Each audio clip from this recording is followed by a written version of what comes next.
রাজনীতির পাল্টাপাল্টি চলবে, কিন্তু আপনি রেগে যাবেন না। মিয়া গোলাম পরোয়ার তার লন্ডনে লেখাপড়া, এটা সেটা শিষ্টাচার, এইগুলি নিয়ে প্রশ্ন তুলছে না। এইসব সমালোচনা যেগুলি জামাত ইসলামের ব্যাপারে অভিযোগটা কি, যে সে ধর্মকে ব্যবহার কথায় বলে রেগে গেলেন তো হেরে গেলেন। তেমনি কি ঘটনা ঘটছে? কালকে তারেক রহমান অন্তত দুইটা জনসভায়, সিলেট আর সম্ভবত মৌলভীবাজার বা হবিগঞ্জ, দুইটা সবাই দুইজন মানে হজ করে এসছেন এমন ব্যক্তিকে, একজন অপেক্ষাকৃত কম বয়স, আরেকজন হলো এক বয়স্ক মানুষ, তাদেরকে জিজ্ঞাসা করেছেন যে এই পৃথিবী বেহেশত দোজখের মালিক কি? বলছে আল্লাহ। তাহলে কেউ কি জান্নাতের টিকিট দিতে পারে? তারা বলছে না, পারে না। এইটা তিনি নিজে যেভাবে দেখিয়েছেন, এরপর একটা প্রতিক্রিয়া হয়েছে।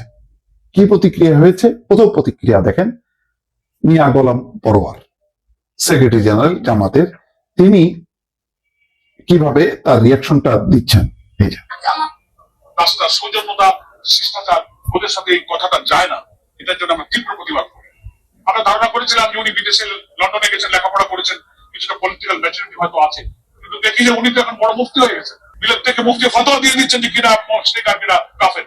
কিন্তু তারপর অধিকার নেই, এটা উনি রাজনৈতিক নেতা হিসেবে কাজটা সৌজন্যতা, শিষ্টাচার, ওদের সাথে এই কথাটা যায় না, এটার জন্য আমরা তীব্র প্রতিবাদ করি। দেখলেন তো? আচ্ছা, আরেকটা ভিডিও দেখাই এরপরে। সেটা হলো জামাতের, আসলে এই যে জান্নাতের টিকিট, এটা কি বলেননি? একজন জামাতের নেতা, দুইজন জামাতের নেতার বক্তব্য শোনেন। তিনি বলেছেন জামাত ইসলামী নাকি জান্নাতের টিকিট বিক্রি করছে। আমি এই জনসভায় আহ্বান জানাচ্ছি তাকে মেহরবানি করে এমন একটি উদাহরণ আমাদের সামনে পেশ করেন। জামাত ইসলাম করাটা আপনার আমার নৈতিক দায়িত্ব। যদি আপনি জান্নাতে যেতে চান,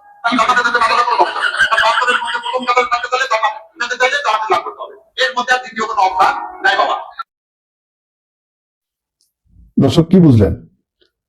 এর মধ্যে আবার তারেক রহমান অন্য একটা কথা বলেছেন, নরসিংদীতে এদের শিরকের জন্য আল্লাহ ভূমিকম্প দিয়েছে। অর্থাৎ তিনি এইটাকে এত বেশি এমফাসিস দিয়েছেন যে নরসিংদীতে যে এই যে মাঝখানে যে ভূমিকম্প হলো পরপর, এইটার ব্যাপারে তিনি বলছেন এদের শিরকের জন্য এরকম ভূমিকম্প হয়েছে। দেখেন,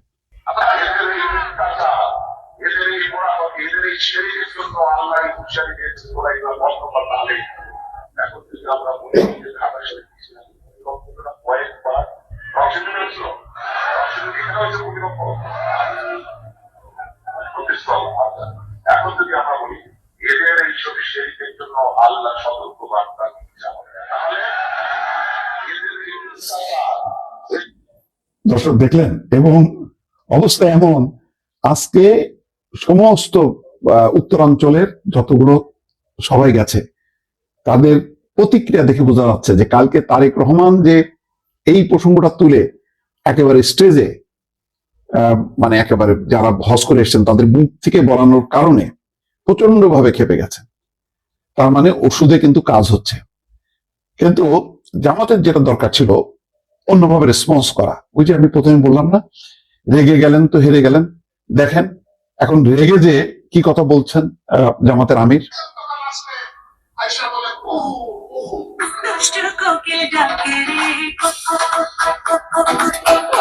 দেখছেন এই যে জামাতের আমিরের এই কথা মানে কেড়ে নিয়ে মুখের কথা, ওই যে কুহু কুহু বসন্তের কুহু, ওই কুহু কুহু দিয়ে যে গান, খুবই পপুলার গান, সেটা এখন সবাই মেক করে বা ছেড়ে দিচ্ছে সোশ্যাল মিডিয়াতে। তো এখন ঘটনা হচ্ছে যে রাজনীতির পাল্টাপাল্টি চলবে, কিন্তু আপনি রেগে যাবেন না।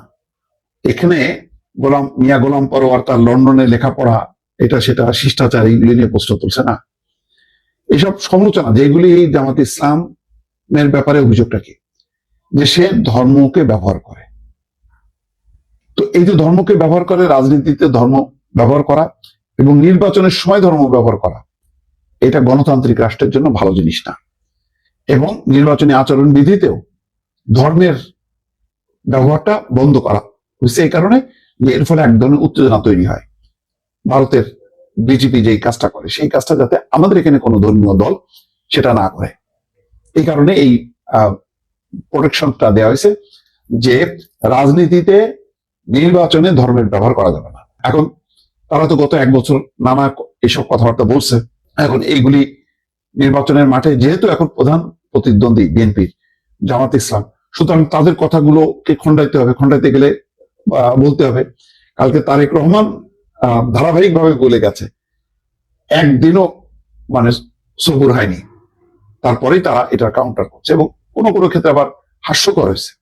যেমন শফিকুর রহমান উত্তরাঞ্চলের একটা জনসভায় বলতেছেন যে কার্ড, আমরা অন্য কোনো কার্ড চাই না, আমরা মানুষের কার্ড চাই, ভালোবাসার কার্ড চাই, অন্য কার্ড বুঝি না, অন্য কার্ড আমাদের লাগবে না। কারণ ওই যে ফ্যামিলি কার্ড আর কৃষি কার্ডের মানে বিকল্প হিসাবে শফিকুর রহমান এই কথা বলছে। তো এটা হইলো ভালোবাসার কার্ড চাই, তো কৃষি কার্ড, এগুলো তো কল্যাণমূলক কর্মসূচি। শফিকুর রহমান নিজেও তো বলছেন যে উত্তরাঞ্চলকে কৃষিতে স্বয়ংসম্পূর্ণ করবে, এটা ভান্ডার হবে, একটা রীতিমতো ক্যাপিটাল হবে, কৃষি ক্যাপিটাল। তো ভালো কথা, এগুলি তো প্রচার তো করতেই হবে, কিন্তু ফ্যামিলি কার্ড বা কৃষি কার্ড এটাকে করা ঠিক হবে? এটা তো গরিব মানুষের জন্যই।